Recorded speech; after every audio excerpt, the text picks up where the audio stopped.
అధ్యక్ష, ఇప్పుడు 9.5 సంవత్సరాలు మంత్రిగా చేసిన మా తాతలు నేతులు తాగిండ్రు కాబట్టి మీరు మా మూతులు నాకండి. ఇట్లాంటి అర్థం పర్థం లేని చర్చలతోనే ప్రయోజనాలు లేదు అధ్యక్ష. అధ్యక్ష, ఇప్పుడు ఈ డాక్యుమెంట్ ఏదైతే ఉందో ఇది అఫీషియల్ వెబ్సైట్లో లేదు అధ్యక్ష. తెలంగాణకున్నది టీజీ ఆన్లైన్ వెబ్సైట్ అధ్యక్ష. ఇందులో ఎస్కేఎస్ రిపోర్ట్ లేదు.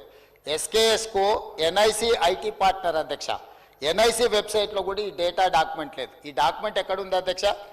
ఎంసీఆర్ హెచ్ఆర్డి వెబ్సైట్లో ఉంది. మరి చెన్నారెడ్డి హ్యూమన్ రిసోర్స్ దాంట్లో ఇందులో ఉంది. ఈ వివరాలు ఎవరు తయారు చేసిండ్రు, ఎవరు అందులో పెట్టిండ్రు, ఎవరు ఓనర్షిప్ క్లెయిమ్ చేయలేదు అధ్యక్ష. Point number 1.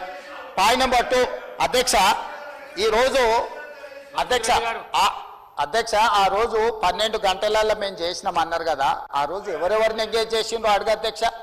దారిన పోయే దానే నుంచి ఎవడు వస్తుండో, ఎవడు పోతుండో, ఎవరికి ఏ బాధ్యత ఉందో, ఎవరు చేసిండో వాళ్ళ వివరాలు వీళ్ళ దగ్గర ఉన్నాయి అధ్యక్ష. ఇండ్లలోకి వచ్చి అడిగినోడు ఉదయం 7 గంటల నుంచి సాయంత్రం 7 గంటల వరకు 12 గంటల్లో ఇన్ని కోట్ల మందిని మేము చేసినామని వాళ్ళు చేస్తున్నామని చెప్పడానికి నటించి చేసిరు.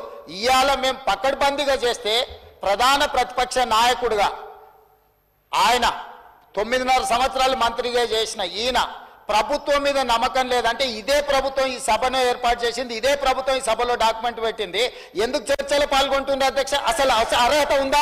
అసలు ఈ చర్చలో పాల్గొనే అర్హత ఉందా అధ్యక్ష? ప్రభుత్వం మీద నమ్మకం లేదని ప్రధాన ప్రతిపక్ష నాయకుడు ప్రభుత్వం మీద ప్రజాస్వామ్యం మీద నమ్మకం లేదని సభలకు రాకపోను వచ్చిన ఆయన ప్రత్యేకించి మాట్లాడుతుంటే నేను ఒక్కటే మాట చెప్పదలుచుకున్నాను అధ్యక్ష. దయచేసి తమరికి విజ్ఞప్తి చేస్తున్నా, ఈ సర్వేలో పాల్గొన్న వాళ్ళను మీరు శిక్షించాలి. ఆ శిక్ష మొట్టమొదట ఈ సర్వేలో పాల్గొన్న వాళ్ళకు మీరు మైక్ ఇవ్వద్దు అధ్యక్ష. సర్వేలో పాల్గొంటేనే మైక్ ఇవ్వండి దయచేసి. ఎవరైతే ఈ సర్వేలో పాల్గొనలేదో, ఈ సభలో మాట్లాడే అర్హత లేదు, వాళ్ళకు దయచేసి తమరు మైక్ ఇవ్వొద్దని అందరు సభ్యుల తరఫున నేను మీకు విజ్ఞప్తి చేస్తున్నా అధ్యక్ష.